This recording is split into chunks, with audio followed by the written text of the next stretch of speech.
Hello दोस्तों, स्वागत है आप सभी का आपके अपने YouTube channel white page exam पर। तो दोस्तों मैं हूं साजिद और आज मैं हाजिर हूं आपके सामने एक और नई क्लास के साथ। दोस्तों आज जो हमारा जो चल रहा है दोस्तों, हमारा रिवीजन चल रहा है। और दोस्तों रिवीजन के अंतर्गत ये हमारी यूपी बोर्ड एग्जाम यानी क्लास 10th हिंदी की क्लास होने वाली है। यानी UP board exam 2023 class 10th Hindi की होने वाली है। दोस्तों आज जो हम टॉपिक करेंगे, इस टॉपिक में हम गद्य के दोस्तों पद के महत्वपूर्ण प्रश्न करेंगे। गद्य और पद के दोनों के महत्वपूर्ण प्रश्न करेंगे। फिर दूसरे नंबर पर दोस्तों हम रस छंद अलंकार, रस छंद अलंकार से संबंधित प्रश्न देखेंगे। और दोस्तों तीसरे नंबर पर हम उपसर्ग प्रत्यय तत्सम तद्भव, उपसर्ग प्रत्यय तत्सम तद्भव सब देखेंगे। और दोस्तों अंत में संधि और विभक्ति और वचन, संधि विभक्ति और वचन। दोस्तों ये सभी टॉपिक आज हम इस वीडियो के अंतर्गत करने वाले हैं। दोस्तों आप 16 फरवरी को आग लगाने वाले हो। दोस्तों आपकी तैयारी इतनी स्पेशल होने वाली है कि आप सोच भी नहीं सकते। दोस्तों आपको एक ही क्लास से 20 नंबर इससे मिलने वाले हैं। तो दोस्तों ध्यान रखना, एक ही क्लास से 20 नंबर मिलने वाले हैं।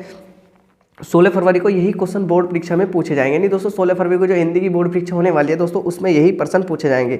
16 फरवरी को यही क्वेश्चन बोर्ड परीक्षा में पूछे जाएंगे गारंटी से। यानी 16 फरवरी को यही क्वेश्चन बोर्ड परीक्षा में पूछे जाएंगे गारंटी से। 20 नंबर पक्के गारंटी से। दोस्तों 20 नंबर आपके पक्के होने वाले हैं, बिल्कुल गारंटी के साथ में। 20 नंबर आपके पक्के होने वाले हैं गारंटी के साथ में। तो दोस्तों ध्यान रखना, यूपी बोर्ड एग्जाम 2023 है। यूपी बोर्ड एग्जाम 2023 है। क्लास 10th हिंदी है दोस्तों। टॉपिक गद्य पद के महत्वपूर्ण प्रश्न है, रस छंद अलंकार है, उपसर्ग प्रत्यय तत्सम तद्भव है, और दोस्तों संधि और विभक्ति और वचन है। दोस्तों इन सभी क्वेश्चनों को आप याद करके बोर्ड परीक्षा में जब जाओगे तो दोस्तों बोर्ड परीक्षा में जाने से पहले इन क्वेश्चनों को जरूर पढ़ लेना, इस वीडियो को जरूर देख लेना। और दोस्तों मैं इसका PDF भी व्हाइट पेज एग्जाम टेलीग्राम पर दे दूंगा, आप जाकर वहाँ से भी क्वेश्चन कर लेंगे। दोस्तों आज हम ये सभी चीज़ जो करेंगे आज ट्रिक के साथ करेंगे। दोस्तों मैं आपको ट्रिक के साथ जल्दी याद कराने की कोशिश करूँगा। तो दोस्तों 16 फरवरी को आग लगाने वाले हो, यानी 16 फरवरी को यही क्वेश्चन बोर्ड परीक्षा में पूछे जाएंगे गारंटी से। और दोस्तों आज की जो हमारी क्लास है वो होगी 20 नंबर पक्के, यानी आज की हम क्लास पूरी 20 नंबर की क्लास होने वाली है। तो दोस्तों शुरू करते हैं आज की अपनी क्लास। तो दोस्तों क्लास शुरू करने से पहले जो चैनल पर नहीं हो, चैनल को जरूर सब्सक्राइब करके जाना और बेल आइकन को भी दबा देना। और दोस्तों हाँ, एक प्यार सा कमेंट बॉक्स में जरूर टाइप कर देना कि ये वीडियो आप सभी को कैसी लग रही है। और दोस्तों ये वीडियो अपने दोस्तों तक जरूर शेयर कर देना। तो दोस्तों शुरू करते हैं आज की हम अपनी क्लास। दोस्तों पहले देखते हैं हम गद्य खंड के यानी गद्य खंड के मोस्ट इंपॉर्टेंट क्वेश्चंस, गद्य खंड के इंपॉर्टेंट क्वेश्चन यानी गद्य खंड के इंपॉर्टेंट क्वेश्चन देखेंगे दोस्तों। तो दोस्तों पहला क्वेश्चन देखेंगे दोस्तों, हम देखेंगे इसमें रचनाएं लेखक और यानी कौन सी विधा की है। क्या नाम लिख रहे हैं? विज्ञान है, नाटक है, निबंध है, कहानी है, जीवनी है, लेखक संग्रह है, उपन्यास है। दोस्तों क्या चीज़ है? बाल साहित्य है। ये सभी हम इसमें देखेंगे। तो दोस्तों ध्यान रखना, सबसे पहले हम रचना, उसके बाद में विधा और फिर लेखक। तो दोस्तों ध्यान रखना, विधा का आप ध्यान रखना। जैसे दोस्तों अथाह सागर, अथाह सागर एक रचना है, किसकी? यानी क्या उसकी यानी जयप्रकाश भारती की है। और किस विधा की है? तो वो विज्ञान की है। तो दोस्तों अथाह सागर जयप्रकाश भारती द्वारा लिखी गई एक रचना है और विज्ञान यानी इसकी जो विधा है वो विज्ञान है।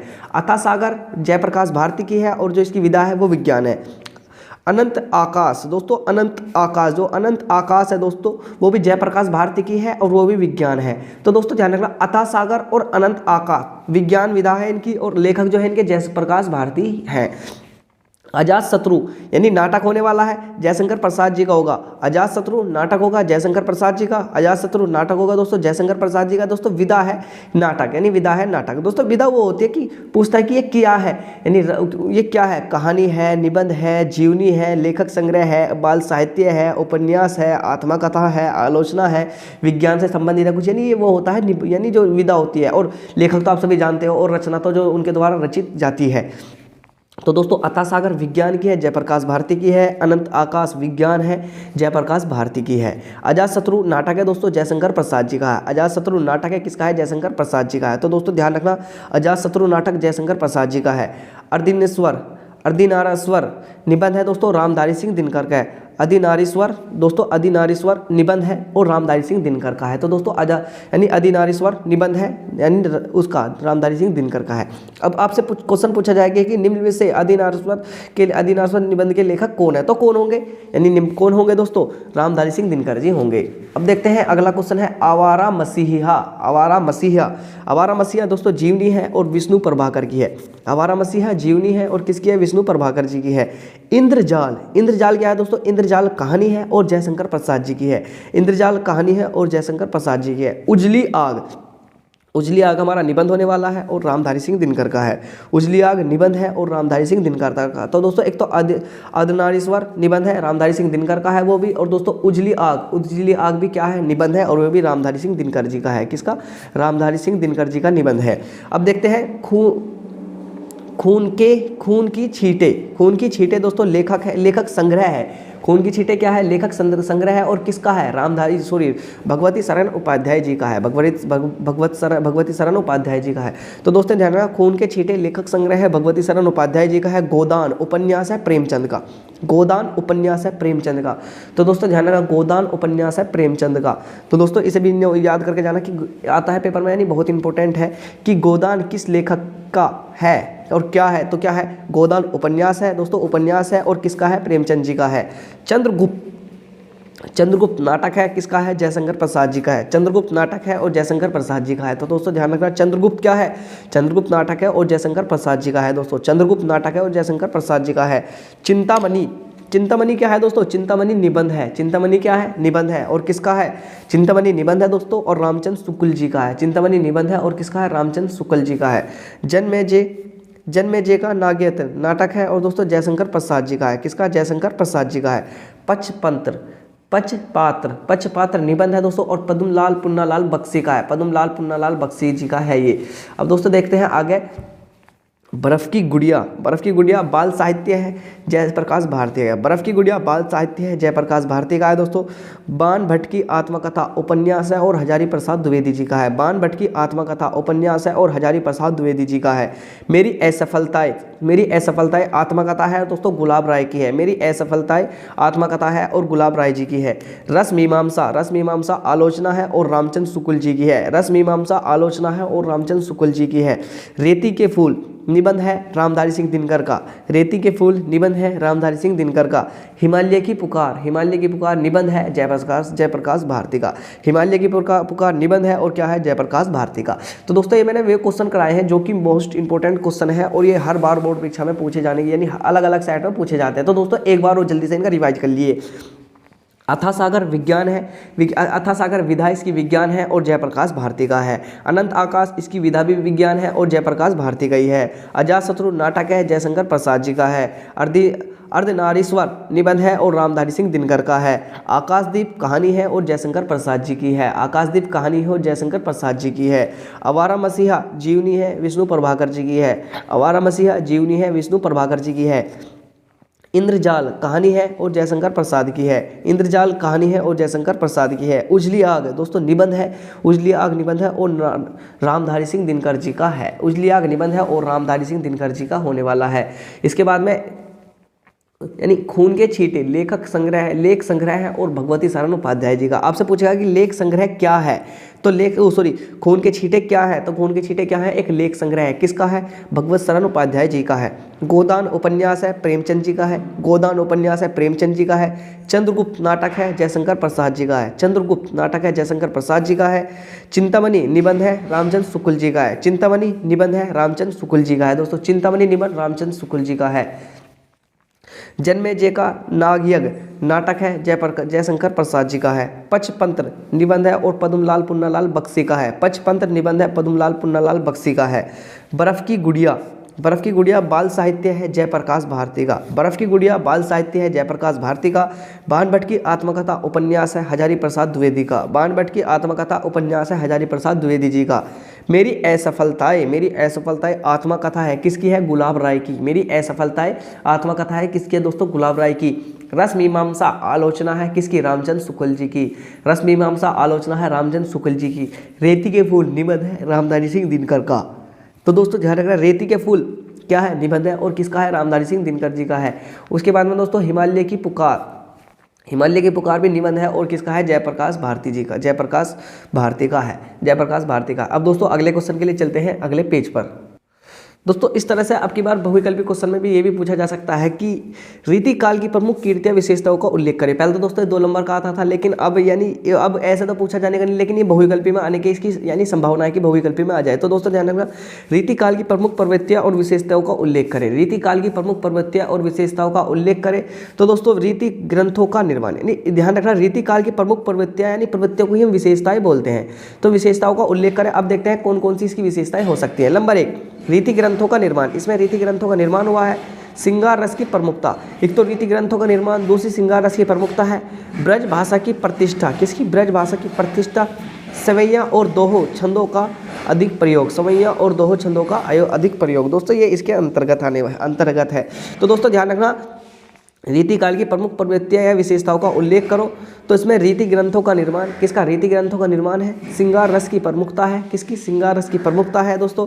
ब्रज भाषा की प्रतिष्ठा, किसकी ब्रज भाषा की प्रतिष्ठा। और सवैया और दोहो छंदों का अधिक प्रयोग है, सवैया और दोहो छंदों का अधिक प्रयोग है। तो दोस्तों ध्यान रखना, रीति काल की प्रमुख प्रवृत्तियां विशेषताओं में हमें एक तो रीति ग्रंथों का निर्माण क्या हुआ दोस्तों। पहले नंबर पर हम लिख सकते हैं कि रीति ग्रंथों का निर्माण हुआ, इसमें रीति ग्रंथों का निर्माण हुआ। दूसरे नंबर पर श्रृंगार रस की प्रमुखता, यानी श्रृंगार रस की जो प्रमुखता यानी श्रृंगार रस इसमें मुख्य होता है। तीसरा ब्रज भाषा की प्रतिष्ठा, ब्रज भाषा की प्रतिष्ठा होती है, ब्रज भाषा की प्रतिष्ठा होती है। सवैया और दोहो छंदों का अधिक प्रयोग है, सवैया और दोहो छंदों का अधिक प्रयोग इसमें होने वाला है, सवैया और दोहो छंदों का अधिक प्रयोग होने वाला है। अब दोस्तों देखते हैं रीतिकाल के प्रमुख कवियों के नाम। रीतिकाल के 2 प्रमुख कवियों के नाम, उनकी एक एक रचनाओं का नाम लिखो। तो दोस्तों ध्यान रखना, रीतिकाल के 2 प्रमुख कवियों के नाम है, इनकी एक एक रचनाओं का नाम लिखिए। तो दोस्तों ध्यान रखना, जो रीतिकाल के कवि है उन्हें हमें जरूर ध्यान रखना है। पर ऐसा क्वेश्चन आ सकता है कि निम्न में से कौन रीतिकाल का कवि है, कौन नहीं है, ऐसा करके क्वेश्चन पूछा जा सकता है। तो दोस्तों रीतिकाल के 2 प्रमुख कवियों के नाम है, उनकी एक एक कीर्ति का नाम, रचना का नाम लिखो। तो दोस्तों मैंने 4 कवि लिया मैं। तो बिहारी लाल किसके रीतिकाल के कवि हैं, और बिहारी सस्साई इनका एकमात्र ग्रंथ है, बिहारी सस्साई इनका एकमात्र ग्रंथ है। केशवदास रामचंद्रिका इनकी पत्रिका है, रामचंद्रिका इनकी पत्रिका है। भूषण शिवराज भूषण इनकी एक वो है, कीर्ति है। मतीराम रसराज के नाम से इनकी एक वो है, रसराज के नाम से इनकी एक, यानी रसराज के नाम से इनकी एक कीर्ति है, इनकी एक रचना है। तो दोस्तों ध्यान रखना, रीतिकाल के प्रमुख कवियों में बिहारी लाल है, केशवदास है, भूषण है और मतीराम है। तो बिहारी लाल, केशवदास, भूषण और मतीराम, बिहारी लाल, केशवदास, भूषण, मतीराम। दोस्तों ध्यान रखना, बिहारी लाल है, केशवदास है, भूषण है और मतीराम है। बिहारी लाल जो है उनकी बिहारी सत्साई है, केशवदास जो है उनकी रामचंद्रिका है, भूषण जो है उनकी शिवराज भूषण है और मतीराम की रसराज है, मतीराम की रसराज है। अब दोस्तों देखते हैं अगला क्वेश्चन। अगला क्वेश्चन देखिए क्या है, अगला क्वेश्चन देखिए दोस्तों, अगला क्वेश्चन है रीतिकाल रीति मुक्त काव्य धारा के किन्हीं 2 कवियों के नाम लिखो। रीति मुक्त काव्य या काव्य धारा के किन्हीं 2 प्रमुख कवियों के नाम लिखो। तो दोस्तों रीति मुक्त काव्य या काव्य धारा के किन्हीं 2 कवियों के नाम लिखो।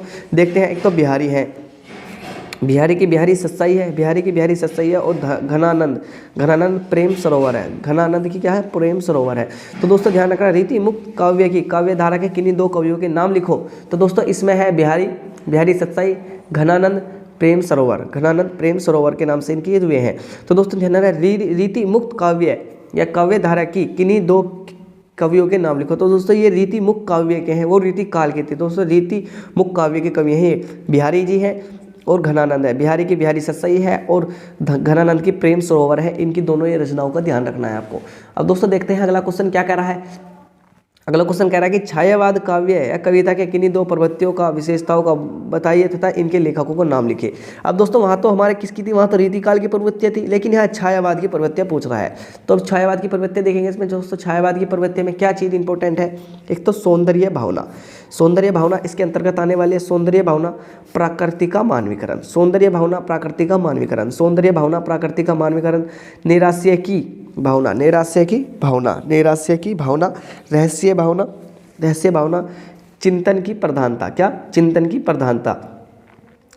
प्रधानता इनके अंतर्गत आने वाले है, यानी चिंतन की प्रधानता इन सभी के अंतर्गत आने वाली है। सौंदर्य भावना, प्राकृतिक का मानवीकरण, नैराश्य की भावना और रहस्य भावना, चिंता की प्रधानता इनके अंतर्गत आती है। अब देखते हैं इसके, यानी इसके कवि भी साथ के साथ देख लेते हैं। जयशंकर प्रसाद और सूर्यकांत त्रिपाठी निराला। तो दोस्तों अगर छायावादी कवि पूछता है तो जयशंकर प्रसाद जी हैं और सूर्यकांत त्रिपाठी निराला हैं। दोस्तों अगर वो हमसे रीतिकाल कवि पूछता है तो बिहारी लाल है, केशवदास है, भूषण है। लेकिन दोस्तों अगर वो छायावाद कवि पूछता है तो जयशंकर प्रसाद है, सूर्यकांत त्रिपाठी निराला है। जयशंकर प्रसाद और सूर्यकांत त्रिपाठी निराला यानी छायावाद के प्रमुख कवि हैं। अब देखते हैं दोस्तों, प्रगतिवादी कविता की 2 प्रमुख विशेषताओं का या प्रवृत्तियों का उल्लेख करो, वह इनके एक एक कवि का नाम भी लिखो। तो दोस्तों इनके कवि के बारे में भी देखेंगे। तो मानव यानी पहले तो इनकी विशेषताएं देखते हैं। जैसे हमने छायावाद की देखी और रीतिकाल की देखी। तो मानव की महत्ता का प्रतिपादन, यानी मानव की महत्ता का प्रतिपादन, शोषित वर्ग की पीड़ा का चित्रण, सामाजिक यथार्थवाद, क्रांति की भावना, क्रांति की भावना। तो दोस्तों ध्यान रखना, मानव की महत्ता का प्रतिपादन, यानी मानव की महत्ता का प्रतिपादन है। दूसरा शोषित वर्ग की पीड़ा, जो शोषित वर्ग होता है उनकी पीड़ा से भी दोस्तों उनकी पीड़ा भी इसी में आती है। और दोस्तों तीसरा है कि शोषित वर्ग की पीड़ा का चित्रण, शोषित वर्ग की जो दोस्तों जिनका शोषण होता है उसकी पीड़ा का चित्रण। तीसरा सामाजिक यथार्थवाद यानी क्रांति की भावना, सामाजिक यथार्थवाद या क्रांति की भावना है। और दोस्तों जो इसके कवि हैं सूर्यकांत त्रिपाठी निराला और रामधारी सिंह दिनकर इसके कवियों के अंतर्गत आते हैं, यानी सूर्यकांत त्रिपाठी निराला और रामधारी सिंह दिनकर इसके कवि हैं। दोस्तों अब चलते हैं यानी अगले क्वेश्चन के लिए अगले पेज पर। दोस्तों अब देखते हैं इसमें प्रयोगवादी काव्य की नई कविताओं की 2 प्रवृत्तियों का विशेषता बताइए। प्रयोगवादी काव्य धारा की नई कविताओं की 2 प्रवृत्तियों का विशेषता बताइए। तो दोस्तों अति यथार्थता, नए बिंब तथा प्राकृतिक बौद्धिकता की प्रधानता, निराशवाद व पलायन की प्रवृत्ति है, घोर वैश्विकता है और बदोश यानी अनगढ़ विरूप का चित्रण है, विद्रोह का स्वर है। तो दोस्तों ध्यान रखना, अति यथार्थता, नए बिंब तथा प्रतीक बौद्धिकता की प्रधानता है, निराशवाद है वह पलायन की प्रवृत्ति है, घोर वैव्यक्ता करना है दोस्तों, घोर वैव्यक्ता करना है और बदोश अनगढ़ विरूप का चित्रण है और बधोह का स्वर है। नहीं दोस्तों ये प्रयोगवादी काव्यधारा की प्रमुख प्रवृत्तियां हैं, इनको ध्यान रखना दोस्तों। यथार्थता है, नए बिंब तथा प्रतीक है, नए बिंब तथा प्रतीक है दोस्तों, नए बिंब तथा प्रतीक है, बौद्धिकता की प्रधानता है, किसकी बौद्धिकता की प्रधानता है, यानी निराशवाद है, पलायन की प्रवृत्ति है, घोर वैव्यक्ता है और दोस्तों बदेश अनगढ़ विरूप का चित्रण है, विद्रोह का स्वर है। अब दोस्तों देखते हैं प्रयोगवादी काव्य धारा के किन्हीं 2-4 कवियों के नाम लिखो, यानी प्रयोगवादी काव्य धारा के किन्हीं 4 कवियों के नाम लिखो। तो दोस्तों अज्ञेय जी के नाम से एक कवि मशहूर है, वो अज्ञेय जी के नाम से पूछे जाते हैं। तो दोस्तों अज्ञेय जी हैं जिन्हें हरी घास पर छन भर इनकी महत्वपूर्ण कीर्ति है, हरी घास पर छन भर इनकी महत्वपूर्ण कीर्ति है। अब भवानी प्रसाद मिश्र जी हैं, गीत फरोश खुशबू के शिलालेख यानी भवानी प्रसाद मिश्र जी की कीर्ति है। गिरजा कुमार माथुर धूप के धान और धर्मवीर भारती ठंडा लोहा या कनुप्रिया इनकी महत्वपूर्ण रचनाएं हैं। धर्मवीर भारती ठंडा लोहा है या कनुप्रिया इनकी महत्वपूर्ण रचनाएं हैं। तो दोस्तों ध्यान, भवानी प्रसाद मिश्र की गीत फरोश खुशबू के शिलालेख हैं, गिरजा कुमार माथुर के हैं धूप के धान हैं दोस्तों, और धर्मवीर भारती के जो है दोस्तों, धर्मवीर भारती की जो है ठंडा लोहा और दोस्तों इनके हम कनुप्रिया भी कह सकते हैं। तो दोस्तों प्रयोगवादी कवि थे। अब देखते हैं दोस्तों तार सप्तक के 4 कवियों के नाम लिखो। दोस्तों बहुत ही इंपॉर्टेंट क्वेश्चन है, निम्न में से तार सप्तक के कौन से कवि हैं, इस तरह से क्वेश्चन पूछा जा सकता है। तो तार सप्तक के 4 कवियों के नाम लिखियो। अज्ञेय जी, मुक्तिबोध, नेमिचंद्र, भरत भूषण, प्रभाकर मचवे और रामविलास शर्मा, यानी उसके कवि हैं। तो दोस्तों ध्यान, 4 पूछे थे हमने, ज़्यादा लिख लिए। अज्ञेय जी हैं मुक्तिबोध है, नेमिचंद्र भरत भूषण है, प्रभाकर माचवे हैं और दोस्तों रामविलास शर्मा है, यानी ये तार सप्तक के 4 कवियों के अंतर्गत आते हैं। तो दोस्तों इन्हें भी आपको ध्यान रखना है कि अज्ञेय जी हैं, मुक्तिबोध है, नेमिचंद्र है, भारत भूषण है, प्रभाकर माचवे है और रामविलास शर्मा जी इनके अंतर्गत आने वाले कवि हैं। अब दोस्तों देखते हैं प्रिय प्रवास किसकी कीर्ति है। दोस्तों बहुत इंपॉर्टेंट है। तो प्रिय प्रवास के लेखक अयोध्या सिंह उपाध्याय हैं। तो दोस्तों प्रिय प्रवास किसकी कीर्ति है, प्रिय प्रवास की जो कीर्ति है दोस्तों, प्रिय प्रवास के लेखक अयोध्या सिंह उपाध्याय जी हैं। क्या अयोध्या सिंह उपाध्याय जी हैं। तो दोस्तों ध्यान रखना, प्रिय प्रवास के लेखक अयोध्या सिंह उपाध्याय जी हैं। तो आपको इस क्वेश्चन को भी ध्यान रखना है बिल्कुल। अगर आपसे कभी भी पूछेगा कि प्रिय प्रकाश किसकी कीर्ति है, तो प्रिय प्रकाश के लेखक यानी जिन्होंने प्रिय प्रकाश को लिखा है वे हैं अयोध्या सिंह उपाध्याय जी हैं। अयोध्या सिंह उपाध्याय जी इसके यानी लेखक हैं। अब दोस्तों अगले क्वेश्चन के लिए चलते हैं अगले पेज पर। अब दोस्तों देखिए प्रश्न नंबर पहला है इसमें, यानी अब और प्रश्न करते हैं। भारतेंदु युग के 2 लेखक का नाम लिखो। भारतेंदु युग के 2 लेखक का नाम लिखो। दोस्तों इंपॉर्टेंट होने वाली है। तो दोस्तों बालकृष्ण भट्ट और प्रताप नारायण मिश्र भारतेंदु युग के 2 लेखक हैं। भारतेंदु युग के 2 लेखक का नाम लिखो। बालकृष्ण भट्ट है और प्रताप नारायण मिश्र है। बालकृष्ण भट्ट है और प्रताप नारायण मिश्र इसके 2 लेखक हैं। तो दोस्तों बालकृष्ण भट्ट और प्रताप नारायण मिश्र भारतेंदु युग के 2 लेखक हैं। दोस्तों आप इसका स्क्रीनशॉट भी ले सकते हैं या इन्हें नोट कर सकते हैं, या दोस्तों मैं इसका PDF भी आपको दे दूंगा। तीसरा है कि शुक्ल युग के दो प्रमुख लेखक निबंधकारों के नाम लिखो, यानी शुक्ल युग के दो प्रमुख लेखक और निबंधकारों के नाम लिखो।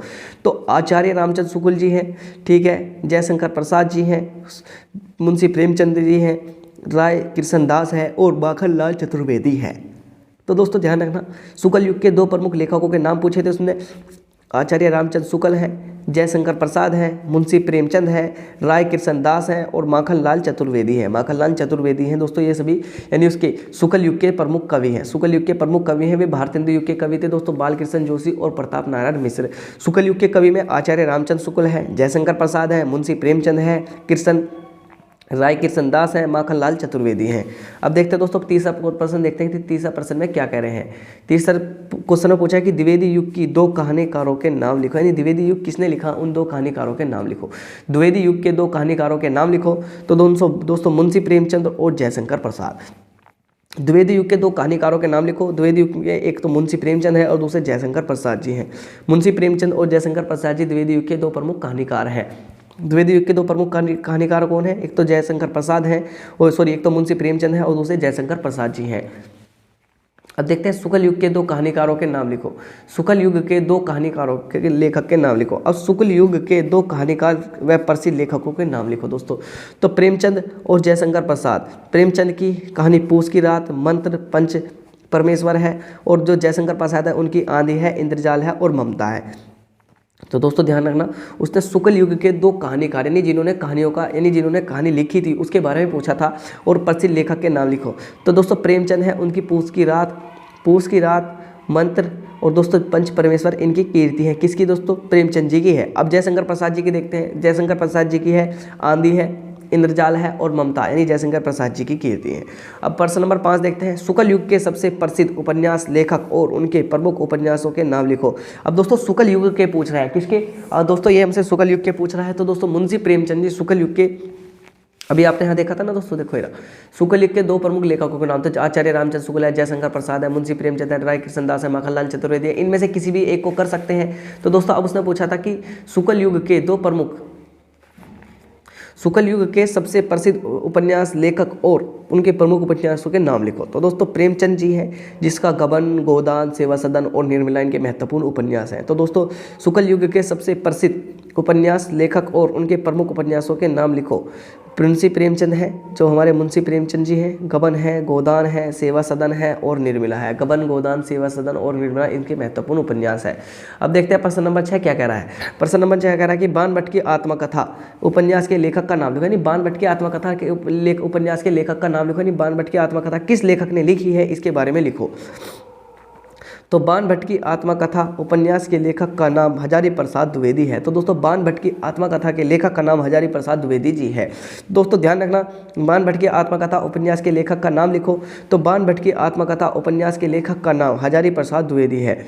तो बाण भट्ट की आत्मकथा उपन्यास के लेखक का नाम हजारी प्रसाद द्विवेदी जी हैं, जो कि बहुत ही महत्वपूर्ण होने वाला है। तो दोस्तों प्रश्न नंबर 6 था कि बाण भट्ट की आत्मकथा के उपन्यास का नाम लिखो। तो दोस्तों बाण भट्ट की आत्मकथा उपन्यास, एक तो दोस्तों आत्मकथा है और ऊपर से उपन्यास है, और इसके लेखक जो है वो हजारी प्रसाद द्विवेदी जी हैं। अब दोस्तों अगले क्वेश्चन के लिए चलते हैं अगले पेज पर। दोस्तों अब देखें प्रश्न नंबर 7, भूले बिसरे चित्र के रचनाकार का नाम लिखो, यानी भूले बिसरे चित्र के रचनाकार का नाम लिखो। तो भूले बिसरे चित्र उपन्यास, एक तो दोस्तों ध्यान रखना क्या है, ये उपन्यास है और के रचनाकार का नाम है भगवती चरण वर्मा। तो दोस्तों ध्यान रखना, भूले बिसरे चित्र के रचनाकार का नाम लिखो। तो दोस्तों भूले बिसरे चित्र उपन्यास के रचनाकार का नाम भगवती चरण वर्मा है। भगवती चरण वर्मा जी इनका नाम है दोस्तों, भगवती चरण वर्मा जी इनका नाम है। भूले बिसरे चित्र के रचनाकार का नाम लिखो। तो भूले बिसरे चित्र उपन्यास के रचनाकार का नाम भगवती चरण वर्मा है। शुक्लोत्तर युग की समय सीमा लिखो। दोस्तों शुक्लोत्तर युग की समय सीमा लिखो, इंपॉर्टेंट क्वेश्चन है।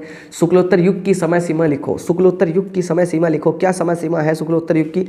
तो शुक्लोत्तर युग यानी शुक्ल युग है दोस्तों, शुक्ल युग की समय सीमा 1938 से 1947 तक है। 1938 से 1947 यानी लगभग दोस्तों 9 साल के समथिंग है।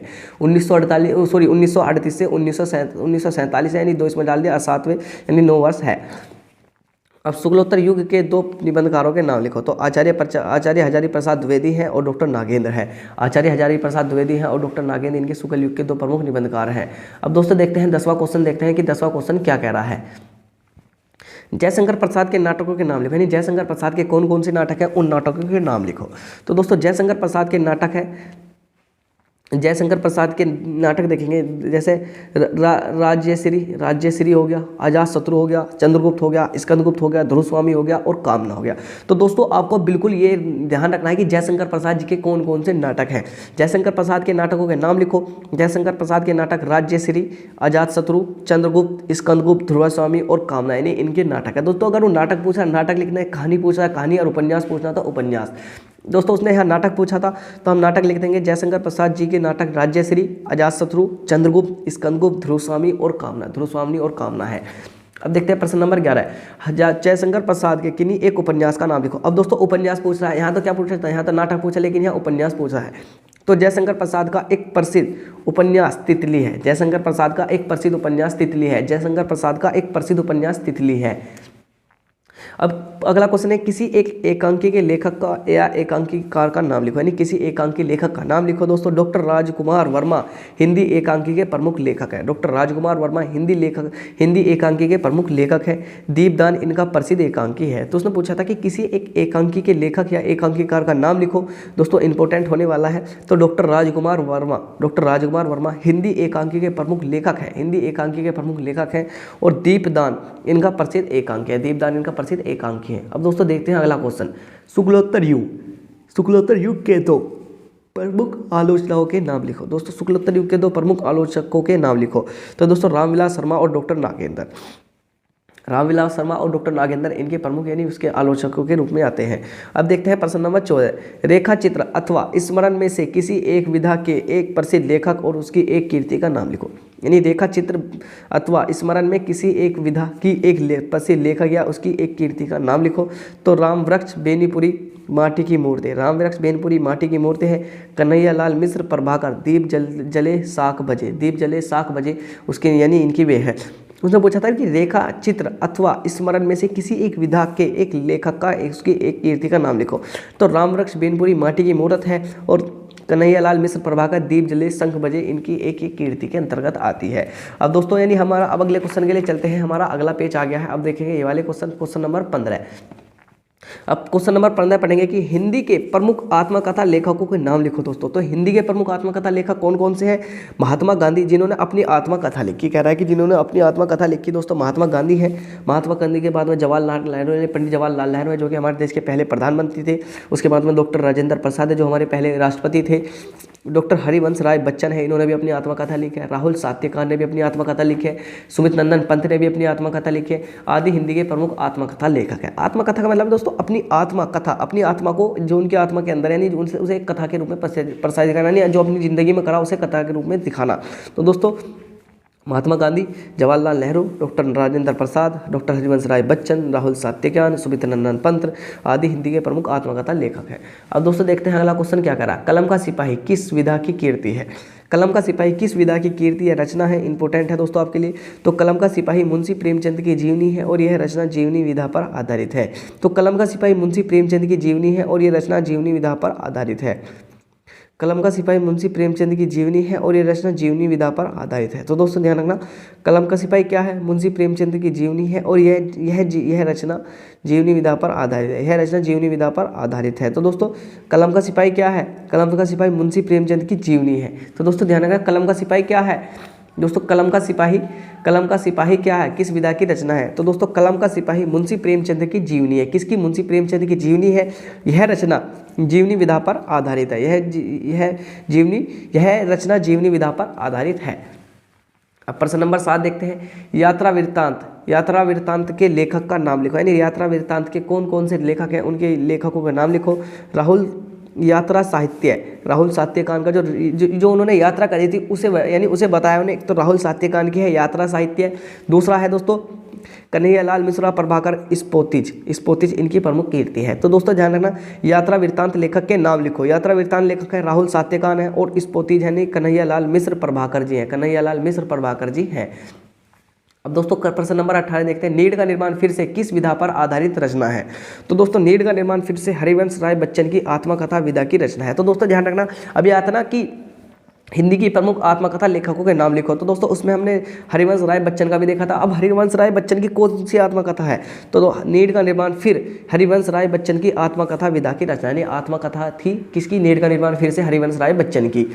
अब क्या बोलूँ क्या याद करूँ, किस विधा की रचना है, तो दोस्तों क्या बोलूँ क्या याद करूँ, आत्मकथा विधा की रचना है और इसके लेखक हरिवंश राय बच्चन, यानी इसके भी लेखक कौन है, हरिवंश राय बच्चन है। तो दोस्तों क्या बोलूँ क्या याद करूँ, किस विधा की रचना है, तो क्या भूलूँ क्या याद करूँ, आत्मकथा विधा की रचना है और इसके जो लेखक है वो हरिवंश राय बच्चन जी है, हरिवंश राय बच्चन जी हैं।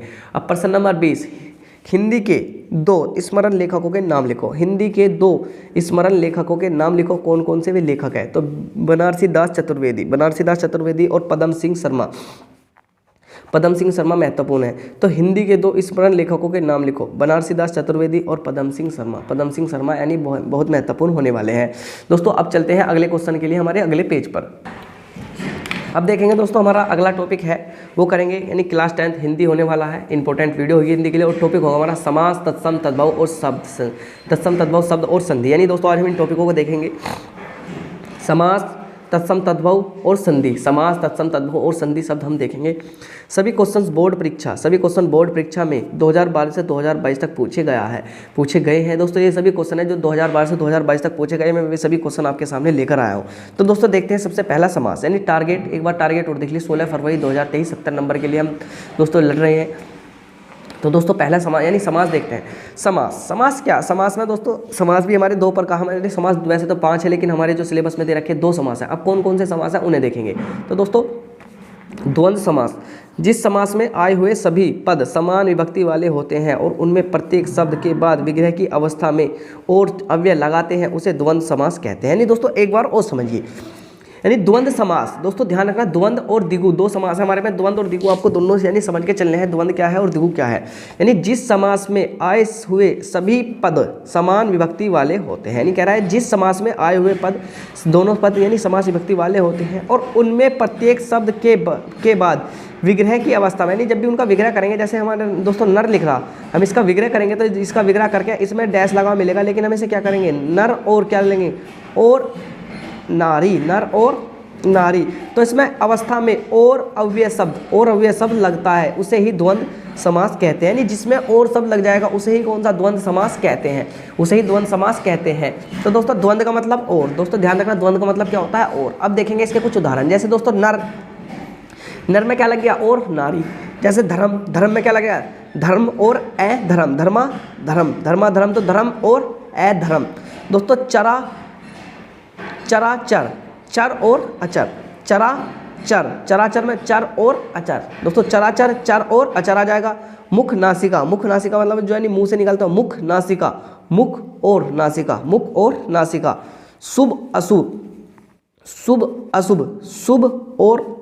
शुभ और अशुभ। अपना और पराया इसके अंतर्गत आने वाले, अपना और पराया इसमें आते हैं। अब देखते हैं द्विगु समास। तो दोस्तों ध्यान रखना द्वंद्व समास में और शब्द लग जाएगा। तो दोस्तों आप एक बार वो देखिए शायद द्वंद्व समास कि जिस समास में आए हुए सभी पद समान विभक्ति वाले होते हैं, यानी जो उनकी विभक्ति समान होगी, जैसे नर और नारी, धर्म और धर्म, चराचर, यानी ऐसे होते हैं, समान विभक्ति वाले होते हैं और उनमें प्रत्येक शब्द के बाद विग्रह की अवस्था, यानी जब भी हम समास का विग्रह करते हैं तो उसमें और अव्यय यानी और शब्द लगा देते हैं, अव्यय का मतलब और अव्यय शब्द लगा देते हैं, उसे ही द्वंद्व समास कहते हैं। तो दोस्तों द्वंद्व समास को देख लेना, द्वंद्व समास किसे कह रहे हैं। तो दोस्तों जैसे नर और नारी लग गया, धर्म और अधर्म लग गया, चराचर, चर और अचर लग गया। दोस्तों मुख और नासिका लग गया, शुभ और अशुभ लग जाएगा, अपना और पराया, इस तरह से हम इसमें लगा देते हैं। अब देखते हैं दोस्तों द्विगु समास। दोस्तों द्विगु समास भी बहुत इंपॉर्टेंट होने वाला है आपका। तो दोस्तों द्विगु समास, जिस समास में पहला पद संख्यावाची होता है और दूसरा पद उस संख्या की विशेष्य होता है, उसे द्विगु समास कहते हैं। यानी जिसमें पहला पद तो संख्यावाची होगा, जिस समास में पहला पद संख्यावाची होता है और दूसरा पद उस संख्या की विशेषता बताता है, उसे द्विगु समास कहते हैं। यानी पहला पद अगर द्विगु समास होगा दोस्तों क्या होगा, द्विगु समास होगा तो पहला पद क्या होगा, संख्यावाची, क्या होगा, संख्यावाची होने वाला है। और दोस्तों अगर द्वंद्व समास हुआ तो द्वंद्व समास कौन सा होगा, द्वंद्व समास होगा तो दोस्तों क्या होगा, उनमें और शब्द लगेगा। तो दोस्तों ध्यान रखना, अगर द्विगु है तो संख्यावाची और द्वंद्व है तो क्या होगा, और शब्द लगेगा। अब देखते हैं एक बार और पढ़ लिए दोस्तों, जिस समास में पहला पद संख्यावाची होता है और दूसरा पद उस संख्या का विशेष्य होता है उसे द्विगु समास कहते हैं। यानी पहला पद तो संख्यावाची होगा और दूसरा पद उसकी विशेषता बताएगा, उसे ही द्विगु समास कहते हैं। अब पहला पद और समास विग्रह, यानी समास पद और समास विग्रह देखेंगे तो अब दोस्तों सप्तद्वीप को समझ के देखो, सप्तद्वीप से आपको किस चीज़ का अंदाजा लग रहा है? सप्तद्वीप, सप्तद्वीप का मतलब सप्त का मतलब सात होता है और द्वीपों का मतलब समूह, यानी 7 द्वीपों का समूह। सप्तद्वीप 7 द्वीपों का समूह। चौराहा 4 राहों का समूह, चौराहा 4 राहों का समूह, चौराहा 4 राहों का समूह होगा। सप्त सिंधु, सप्त सिंधु का मतलब 7 धन्यो 7 सिंधु का समूह, सप्त सिंधु 7 सिंधु का समूह, 7 सिंधु का समूह आएगा दोस्तों। त्रिलोक 3 लोकों का समूह, जब त्रिलोक होगा तो 3 लोकों का समूह होगा। त्रि का मतलब 3 होता है, सप्त का मतलब 7 होता है, चौराहा का मतलब 4 रास्तों का समूह होगा, सप्त का मतलब 7 होगा। त्रिकोण का मतलब यानी जो 3 तरफ से मुड़ा हुआ, यानी त्रिकोण 3 कोणों का समूह, यानी 3 कोणों का समूह। तो दोस्तों आपको द्विगु और द्वंद्व समास दोनों को पहचानना है, या आपको 1 से 2 नंबर आपके दिलवाएंगे। यदि जिस समास में पहला पद संख्यावाची होता है और दूसरा पद उस संख्या का विशेषता यानी विशेष्य होता है उसे यानी द्वंद्व समास कहते हैं। सप्तद्वीप 7 द्वीपों का समूह, ऐसे लिख आना आपको। चौराहा 4 राहों का समूह, ऐसे लिख आना है आपको। सप्त सिंधु 7 सिंधुओं का समूह, 7 सिंधुओं का समूह हो जाएगा दोस्तों। त्रिलोक 3 लोकों का समूह और त्रिकोण 3 कोणों का समूह, 3 कोणों का समूह, ये इसके अंतर्गत आने वाला है, इसके अंतर्गत आने वाला है। अब दोस्तों अगले क्वेश्चन के लिए चलते हैं अगले पेज पर। अब देखते हैं दोस्तों तत्सम शब्द। अब तत्सम शब्द पढ़ेंगे, यानी संस्कृत के वे शब्द जो जोगे तो हिंदी में प्रयोग होते हैं उन्हें तत्सम शब्द कहलाते हैं। यानी अगर संस्कृत के कोई ऐसे शब्द हैं जो जोगे तो हिंदी में ही प्रयोग होते हैं उन्हें तत्सम शब्द कहते हैं। जैसे तत्सम शब्द यानी संस्कृत के शब्द होते हैं, यानी संस्कृत के वे शब्द जो जोगे तो हिंदी में प्रयोग होते हैं उन्हें तत्सम शब्द कहलाते हैं। तो दोस्तों ध्यान रखना, अगर हम कोई संस्कृत का शब्द है और उसे हम हिंदी में ऐसे का ऐसे बोल देते हैं वह तत्सम शब्द कहलाते हैं। तो दोस्तों ध्यान रखना, तत्सम शब्द संस्कृत के वे शब्द हैं जो जोगे तो हिंदी में प्रयोग होते हैं। अब उन्हें देखते हैं, उन्हें तत्सम शब्द कहलाते हैं। और अब तद्भव देखते हैं, संस्कृत के ऐसे शब्द जो थोड़े परिवर्तन के साथ हिंदी में प्रयोग होते हैं तद्भव शब्द कहलाते हैं, उन्हें तद्भव शब्द कहते हैं। तो दोस्तों जहाँ भी तत्सम आएगा, तो दोस्तों जहाँ भी तत्सम शब्द पूछेगा तो तत्सम शब्द संस्कृत के होते हैं। तत्सम शब्द कौन से होते हैं? संस्कृत वाले होते हैं। और दोस्तों अगर वो पूछा तद्भव शब्द कौन से होंगे? तद्भव शब्द हमारे हिंदी के होंगे, तद्भव शब्द हमारे हिंदी के होंगे। तत्सम संस्कृत तद्भव हिंदी, तत्सम संस्कृत तद्भव हिंदी, यानी संस्कृत के ऐसे शब्द जो जोगे तो ही हिंदी में प्रयोग होते हैं तत्सम शब्द कहलाते हैं। यानी संस्कृत के ऐसे शब्द जो जोगे तो ही हिंदी में प्रयोग होते हैं तत्सम शब्द कहलाते हैं। जोगे तो ही हिंदी में प्रयोग होते हैं तत्सम शब्द कहलाते हैं, यानी वे संस्कृत के शब्द ही माने जाएंगे। तत्सम शब्द कौन से होते हैं? संस्कृत के शब्द होते हैं। अब दोस्तों तद्भव शब्द देखते हैं, संस्कृत के ऐसे शब्द जो थोड़े परिवर्तन के साथ हिंदी में प्रयोग होते हैं तद्भव शब्द कहलाते हैं। संस्कृत के ऐसे शब्द जो थोड़े परिवर्तन के साथ में हिंदी में प्रयोग होते हैं तद्भव शब्द कहलाते हैं। अब तत्सम और तद्भव और तत्सम यानी इनके बारे में देखेंगे। दोस्तों तद्भव शब्द देखते हैं। तद्भव शब्द किसके होते हैं? तद्भव शब्द हिंदी के होते हैं। जैसे दोस्तों आपने घर में जो तद्भव हिंदी के शब्द होते हैं दोस्तों, तद्भव हिंदी यानी बहू, आप अपने घर में बहू कह देते हैं, लेकिन संस्कृत में क्या कहेंगे? वधू। ही का मतलब दोस्तों हृदय की बात कर रहा है, अरे तत्सम में कहेंगे हृदय। ही दोस्तों जो हमारा दिल होता है उसे ही बोलते हैं, यानी जो तद्भव में ही बोल देते हैं लेकिन संस्कृत में हृदय बोला जाता है। सरवन की जो स्पेलिंग है दोस्तों, सरवन सैर है सरवन, और दोस्तों सरवन इस तरह से लिखा जाता है। अब दोस्तों पानी देखते हैं, पानीयम देखते हैं। अब दोस्तों कड़वा हिंदी में प्रयोग होता है, लेकिन अगर हम इसे संस्कृत में प्रयोग करेंगे तो क्या होगा? कटु। परमार्थ। नेह का मतलब दोस्तों स्नेह, यानी अगर हम हिंदी में प्रयोग करेंगे नेह और जो संस्कृत में प्रयोग करेंगे स्नेह। कान का कन हो जाएगा, कन हो जाएगा। दही हो जाएगा दोस्तों, दही का हो जाएगा दधी, यानी हम दही बोलते हैं हिंदी में लेकिन संस्कृत में से क्या बोलेंगे? दधी बोलेंगे दोस्तों। आग बोलते हैं दोस्तों, लेकिन जो हम उसे संस्कृत में बोलते हैं अग्नि। घर को हम हिंदी में घर ही बोलते हैं, लेकिन अगर हम संस्कृत में बात करें तो उसे क्या बोलेंगे? गिरह। संस्कृत में क्या बोलेंगे? गिरह। आंसू असुर। मोर मयूर क्या होगा? मोर मयूर होगा। कपूर होगा। भोरा भरमर होगा। अनाज अन्न हो जाएगा। मात्र होने वाला है, यानी दोस्तों मात्र होने वाला है। अब दोस्तों चलते हैं, नहीं कुछ और मैं यानी और सब लिख कर ले गया था आपके लिए दोस्तों। अब इन शब्दों को देखेंगे दोस्तों। बस हमें ध्यान रखना जो तद्भव होंगे वे कौन से होंगे, तद्भव हिंदी के शब्द होते हैं, यानी तद्भव हिंदी में बोले जाते हैं। और तत्सम कहाँ होंगे, ये संस्कृत के शब्द होते हैं, यानी ये कहाँ होंगे, ये संस्कृत के शब्द होंगे। अब जैसे दूध, हम दूध बोलते हैं लेकिन उसे संस्कृत में क्या बोलेंगे, दुग्ध, दूध, दुग्ध। सात, सप्त, सात को क्या बोलते हैं, सप्त। सात को जैसा अभी हमने पीछे ना सप्त सिंधु, 7 सिंधुओं का समूह, सप्त द्वीप, 7 द्वीपों का समूह। तो दोस्तों 7 सप्त, 7 को सप्त बोलते हैं। सांप को सर्प बोलते हैं दोस्तों। कलेश ऐसे लिखा जाता है दोस्तों। कुम्हार, कुम्हार को दोस्तों हम कुम्हार बोलते हैं, लेकिन संस्कृत में से क्या बोलते हैं, कुंभकार, क्या, कुंभकार। जैसे दोस्तों घी को घृत बोलते हैं। आँख को अच्छी बोलते हैं, आँख को अच्छी बोलते हैं। रात को क्या बोलते हैं, रात को रात्रि बोलते हैं। कंधे को क्या स्कंद बोलते हैं, कंधे को क्या स्कंद बोलते हैं। हाथ को क्या बोलते हैं, हस्त। हाथ को क्या बोलते हैं दोस्तों, हस्त। यानी नखत का मतलब दोस्तों नक्षत्र को बोलते हैं दोस्तों। मौत आ गई, उसे जो संस्कृत में बोलते क्या आते हैं, मृत्यु हो गई।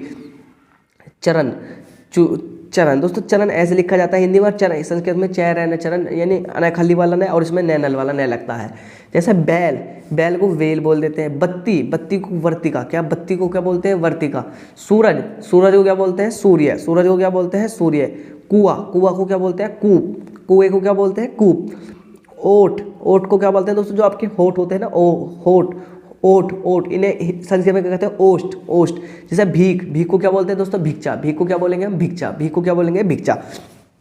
तो दोस्तों आपको इन्हें बिल्कुल बहुत ध्यान से पढ़ के जाना है, आपकी किताब में है ये, और आप पूछे भी जाएंगे, 1 से 2 नंबर में आएंगे। यानी संस्कृत के वे शब्द जो जोगे तो ही हिंदी में प्रयोग होते हैं तत्सम शब्द कहलाते हैं। हमें इतना याद रखना। अब तद्भव शब्द, संस्कृत के ऐसे शब्द जो थोड़े परिवर्तन के साथ हिंदी में प्रयोग होते हैं तद्भव शब्द कहलाते हैं। तद्भव शब्द ये रहे दोस्तों, तत्सम शब्द ये रहे, आप इन्हें एक बार जरूर देख लिए। तत्सम मैं एक बार और दिखा देता हूँ। तद्भव शब्द दोस्तों हिंदी के होते हैं, बस आपको ध्यान रखना। जो तद्भव शब्द होंगे वे हिंदी के होंगे, और जो तत्सम होंगे वे किसके होंगे दोस्तों, वे संस्कृत के होने वाले हैं, तद्भव बहु को वधु बोलते हैं। ही को हृदय बोलते हैं। श्रवण को श्रवण ऐसे लिखा जाता है संस्कृत में। पानी को पानीयम बोलते हैं। कड़वा को कटु बोलते हैं संस्कृत में दोस्तों। जैसे परमात्र ऐसे लिखा जाता है। नेह स्नेह हो जाएगा। कान को कन बोलते हैं दोस्तों।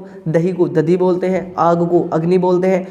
घर, हमारा घर हिंदी का शब्द है, लेकिन संस्कृत में कैसे बोलेंगे, गृह बोलेंगे। असु, मोर, मयूर, कपूर, भोरा, भरमर, अनाज, अन्न, माता होने वाली है।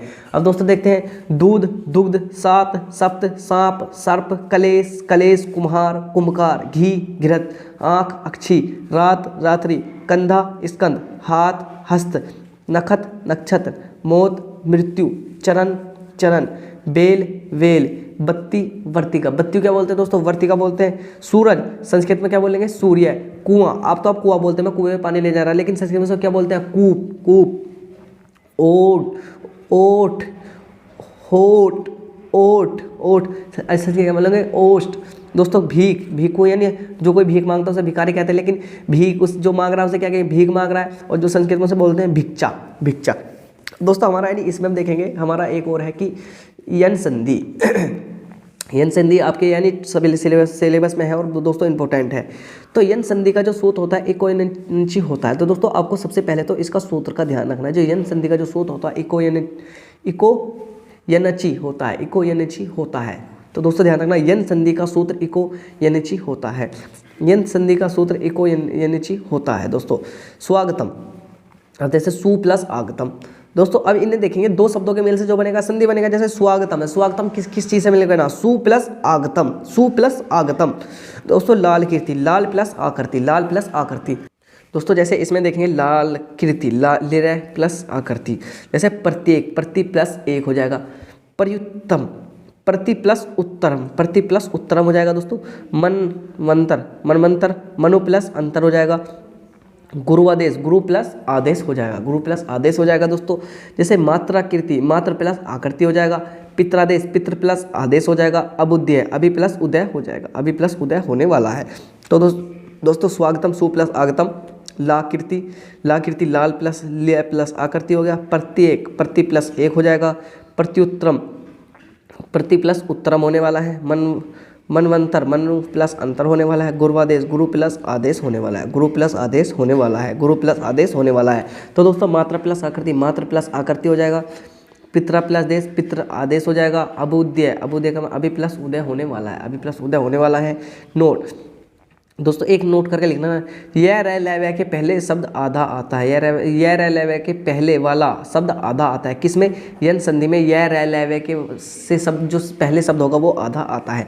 तो दोस्तों हमें बस सीधा ध्यान रखना है कि तो यन संधि का जो सूत्र होता है इकोनिची होता है। और दोस्तों सुआगतम, सबसे ज़्यादा सुआगतम पूछा जाता है, सु प्लस आगतम, सु प्लस आगतम हो जाएगा। ला कीर्ति, ला प्लस आकृति, ला प्लस आकृति हो जाएगा।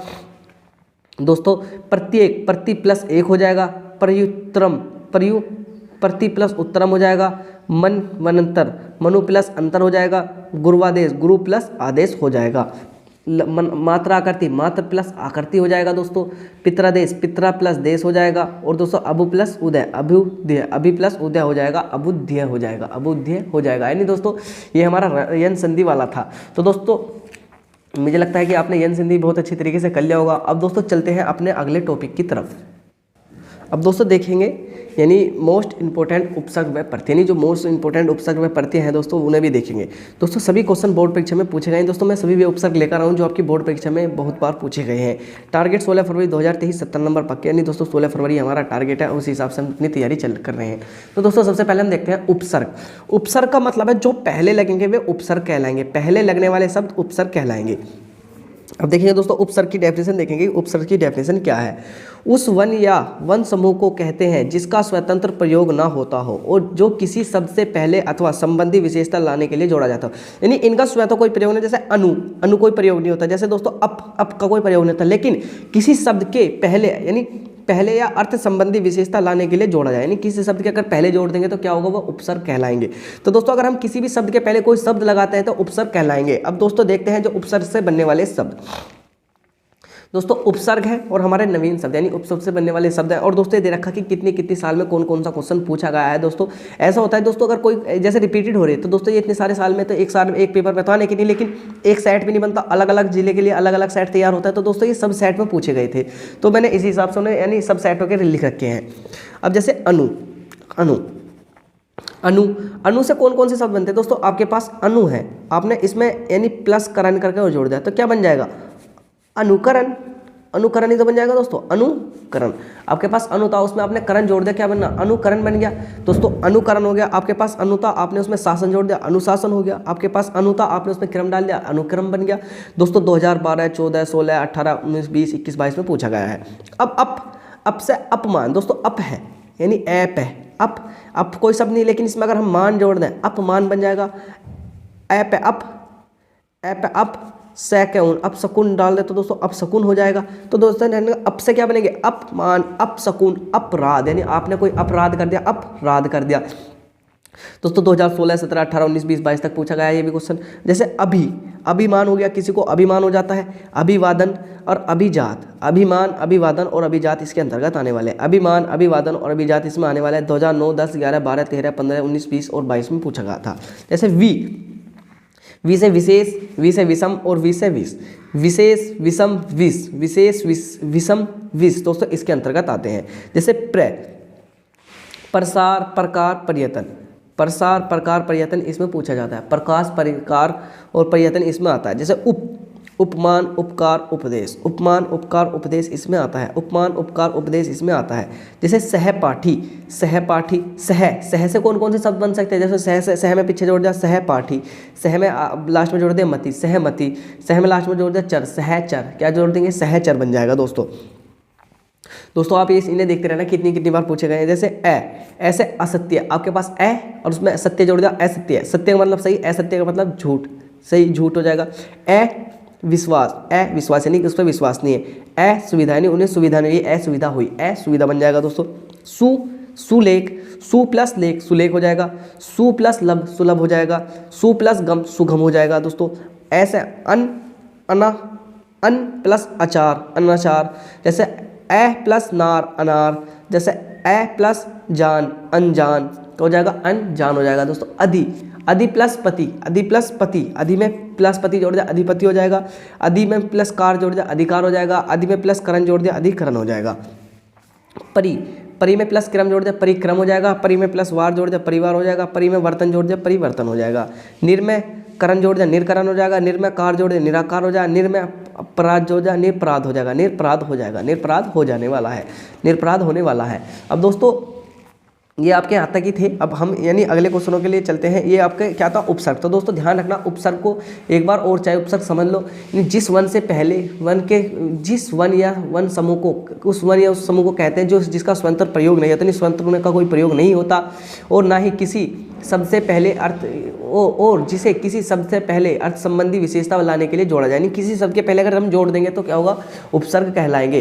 तो दोस्तों ध्यान रखना ये सभी उपसर्ग थे, जैसे अनुकरण, अनुशासन, अनुक्रम, उपमान, अपुसन, अपशकुन, अपराध, अभिमान, अभिवादन, अभिजात, विशेष, विषम, विष, प्रसार, प्रकार, पर्यटन, उपमान, उपकार, उपदेश, सहपाठी, सहमति, सहचर, असत्य, अविश्वास, असुविधा, सुलेख, सुलभ, सुगम, अनाचार, अनार, अनजान, अधिपति, अधिकार, अधिकरण, परिक्रम, परिवार, परिवर्तन, निराकर, निराकार, निरपराध। यानी दोस्तों ये इसके अंतर्गत पूछे जाते थे। यानी अब दोस्तों अगले के लिए चलते हैं अगले पेज पर।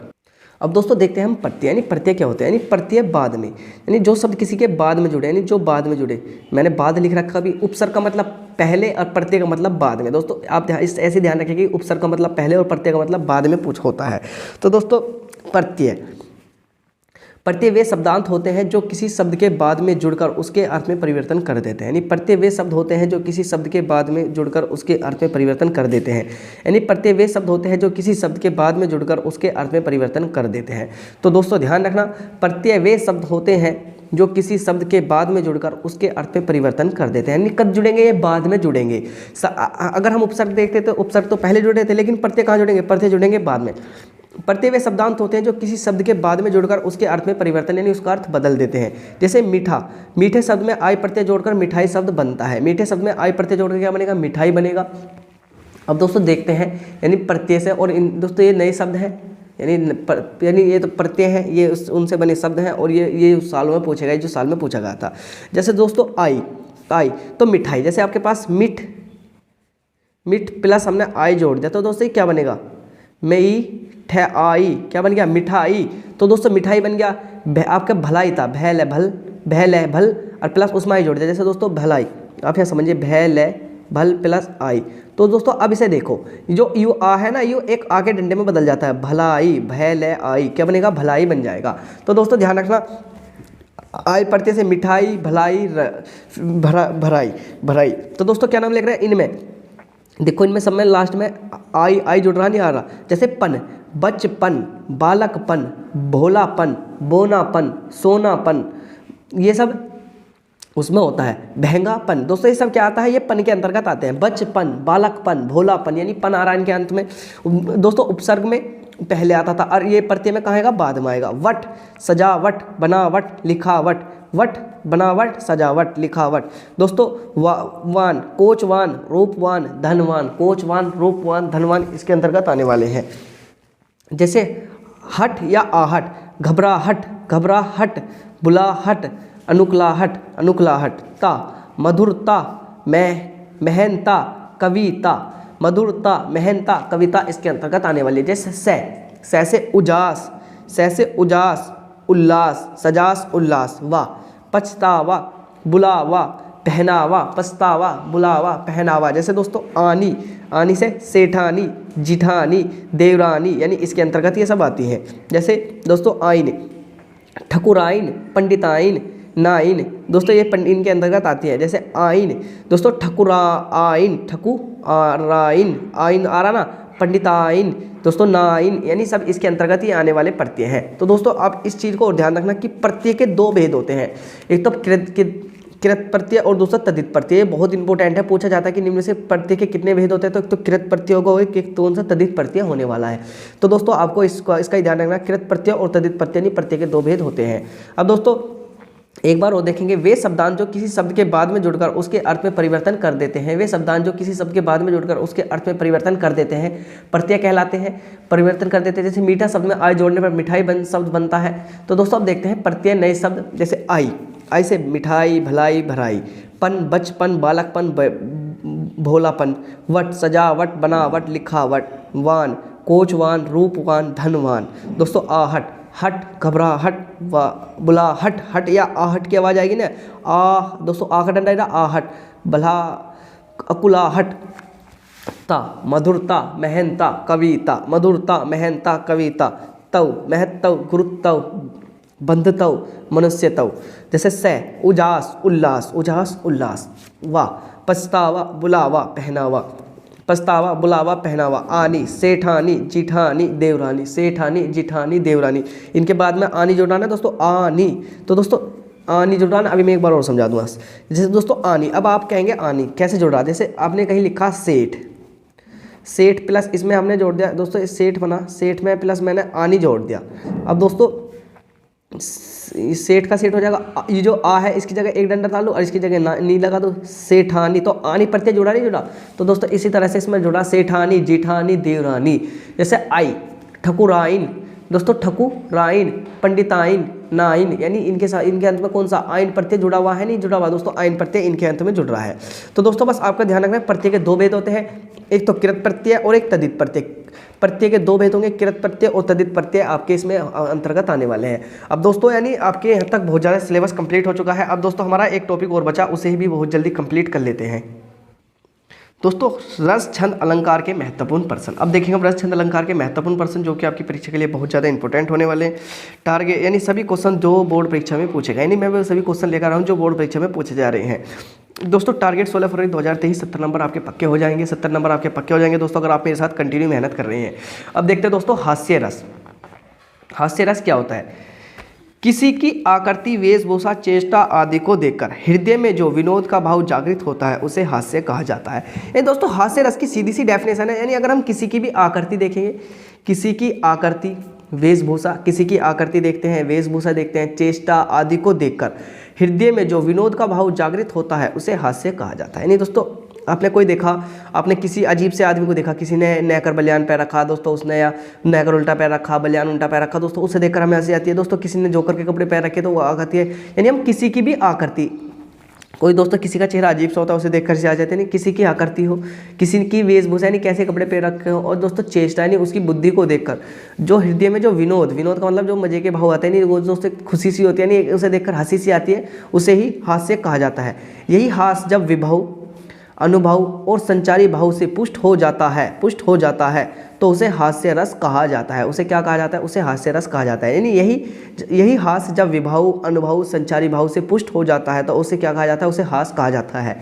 अब हास्य रस का स्थायी भाव हास होता है। हास्य रस का स्थायी भाव हास होता है दोस्तों, बहुत इंपॉर्टेंट है, ध्यान रखना कि आपकी बार मुझे लगता है कि यही पूछा जाएगा कि हास्य रस का स्थायी भाव क्या होता है। तो दोस्तों हास्य रस का स्थायी भाव क्या होता है? हास्य रस का स्थायी भाव हास होता है। हास्य रस का स्थायी भाव क्या होता है? हास होता है। अब उदाहरण देखते हैं।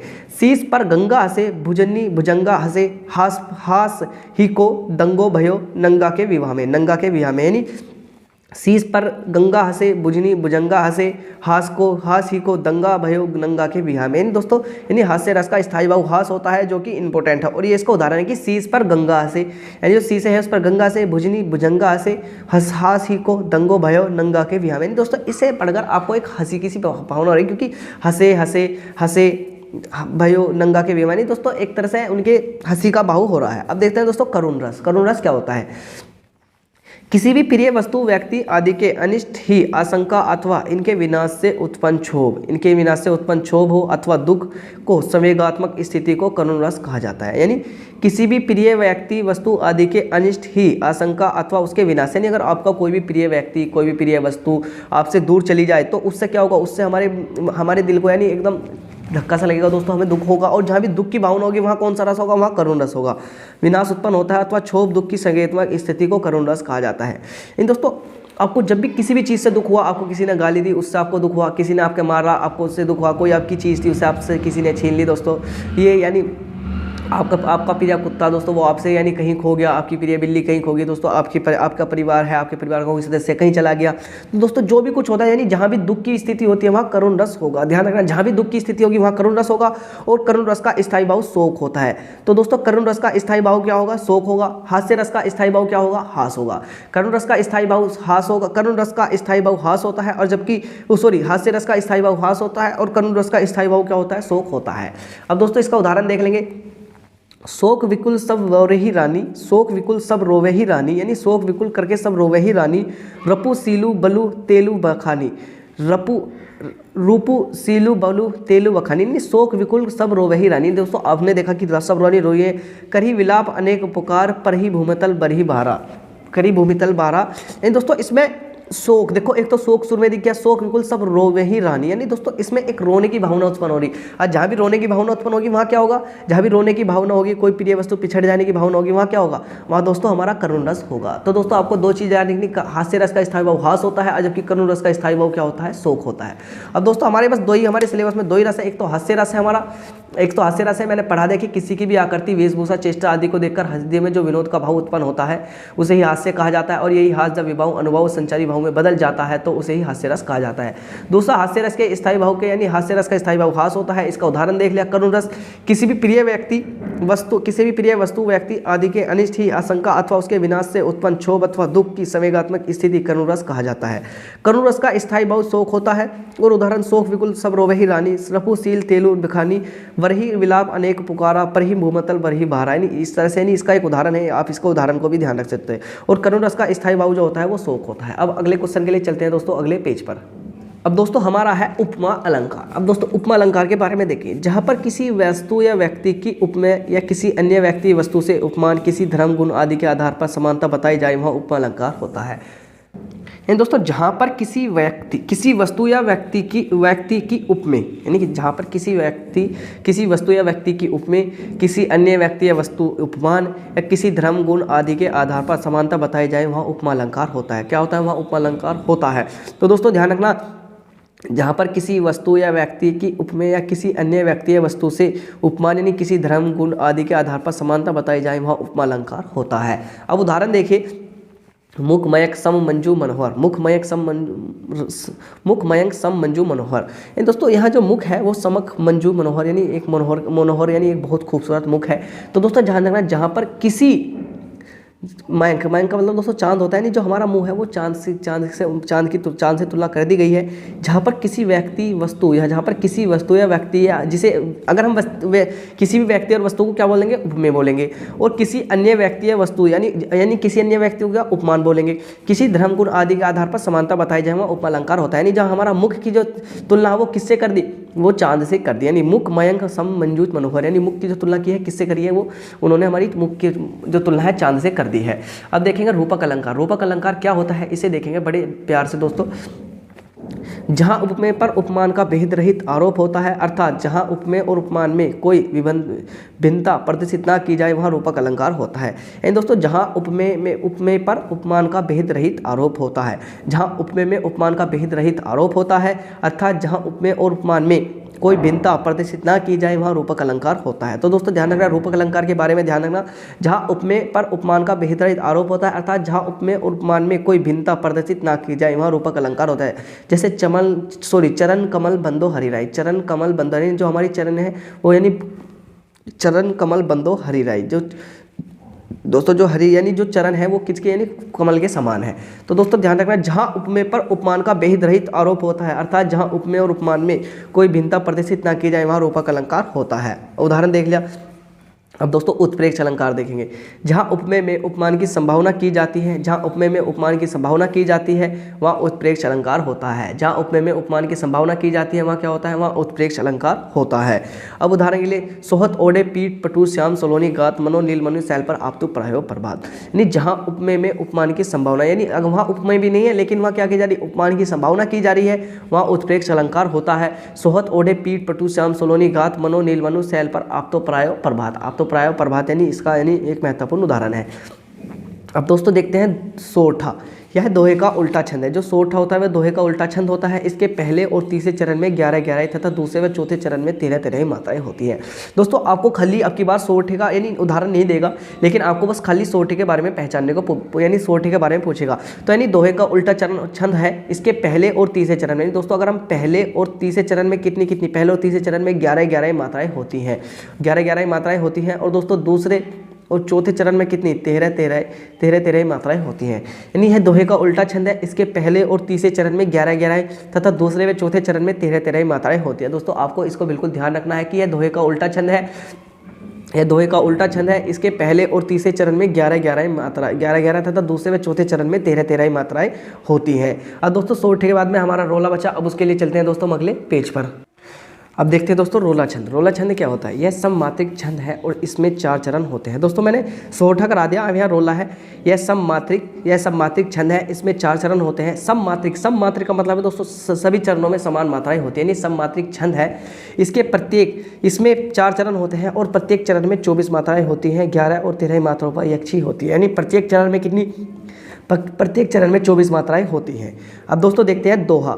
यह अर्ध सममात्रिक छंद है, यानी जो दोहा है वो अर्ध सममात्रिक छंद है। यह 2 पंक्तियों का होता है। कौन? यह दोहा 2 पंक्तियों का होता है। इसमें 4 चरण माने जाते हैं। यहाँ सोरठे का उल्टा होता है और इसके पहले व तीसरे चरण में 13-13 मात्राएं होती हैं, वह दूसरे व चौथे चरण में 11-11 मात्राएं होती हैं। तो दोस्तों ध्यान रखना, जो रोला होता है वो हमारा यह सममात्रिक छंद है, यानी इसके प्रत्येक चरण में 16 यानी 24-24 मात्राएं होती है, यानी इसका यानी सममात्रिक छंद है। इसमें 4 चरण होते हैं और प्रत्येक चरण में 24-24 मात्राएं होती हैं। 11 और 13 मात्राओं पर यक्षी होती है। यानी दोस्तों 11 और 13 मात्राओं का कोई मतलब नहीं, बस आपको ध्यान रखना कि 4 चरण होते हैं और प्रत्येक चरण में 24 मात्राएं होती हैं। अब दोहे की बात कर लो दोस्तों। दोहा क्या होता है? दोहा यह अर्ध सममात्रिक छंद है। यह 2 पंक्ति का होता है। इसमें 4 चरण माने जाते हैं। किसमें? दोहे में 4 चरण माने जाते हैं। यह सोरठे का उल्टा होता है। तो इसके पहले व तीसरे चरण में 13-13 मात्राएं तथा दूसरे व चौथे चरण में 11-11 मात्राएं होती हैं।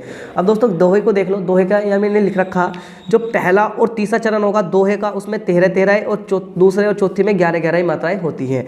लेकिन दोस्तों जो हमारा सोरठे का पहला और तीसरा होगा उसमें 11 मात्राएं और दूसरे और चौथे में क्या होगी? 13-13 मात्राएं होगी। तो दोस्तों ध्यान रखना, जो दोहा होता है दोहा सोरठे का उल्टा, दोहा सोरठे का उल्टा होता है। तो दोस्तों ध्यान रखना, दोहा जो होगा सोरठे का क्या होगा? दोहा सोरठे का उल्टा होता है। दोहा सोरठे का उल्टा होता है। पहले और तीसरे चरण में 13, दूसरे चौथे में 11, पहले तीसरे में 11 और दूसरे चौथे में 13-13 मात्राएं इसमें होने वाली हैं। 13-13 मात्राएं इसमें होने वाली हैं। तो दोस्तों मैंने आपको बिल्कुल कंप्लीट डिटेल दे दी इसके बारे में, यानी जो यूपी बोर्ड में जो टॉपिक थे हमारे गद के महत्वपूर्ण प्रश्न, रस छंद अलंकार, और दोस्तों इसमें हमने समास भी जोड़ लिया है, यानी रस छंद अलंकार और समास। रस छंद अलंकार, समास, उपसर्ग, प्रत्यय, तत्सम, तद्भव, संधि, विभक्ति और वचन, यानी दोस्तों ये सभी मैंने आज आपको इस क्लास में करा दिए हैं। तो दोस्तों मुझे लगता है कि आपको क्लास बहुत ही अच्छी लगी होगी। और दोस्तों अगर आपको क्लास अच्छी लगी तो दोस्तों आप 16 फरवरी को यानी बढ़िया तरीके से पेपर करवाना। और दोस्तों 70 में से 65 नंबर जरूर लेकर आना। 70 में से 65 नंबर जरूर लेकर आना आपने। तो 16 फरवरी को यही क्वेश्चन बोर्ड परीक्षा में पूछे जाएंगे गारंटी से, और 20 नंबर आपके इस क्लास से होने वाले हैं। 20 नंबर आपके इस क्लास से होने वाले हैं दोस्तों, अगर आपने क्लास पूरी अच्छी तरीके से करी है। दोस्तों इसका जो PDF है वो व्हाइट पेज एग्जाम, जो हमारे चैनल का नाम है ना दोस्तों white page exam, Telegram channel है हमारा, उस पर ही मिल जाएगा। आप जाकर इस वीडियो के डिस्क्रिप्शन में जाकर देखना कि उस पर सभी वीडियो के जो PDF है वो पहले से भी अवेलेबल है, और मैं इसकी भी PDF उस पर डलवा दूँगा। तो दोस्तों यानी उम्मीद करता हूँ कि आपको क्लास अच्छी लगी होगी। और दोस्तों अगर आपको क्लास अच्छी लगी हो तो दोस्तों एक कमेंट जरूर क्लास में जरूर टाइप करके जाना कि आपको क्लास कैसी लगी है। दोस्तों आप ये क्लास पूरी कर ले, फिर आपको कहीं से यानी ये टॉपिक पढ़ने की ज़रूरत नहीं है। तो दोस्तों मिलते हैं अगली वीडियो में, तब तक वीडियो देखने के लिए आप सभी दोस्तों का दिल से धन्यवाद।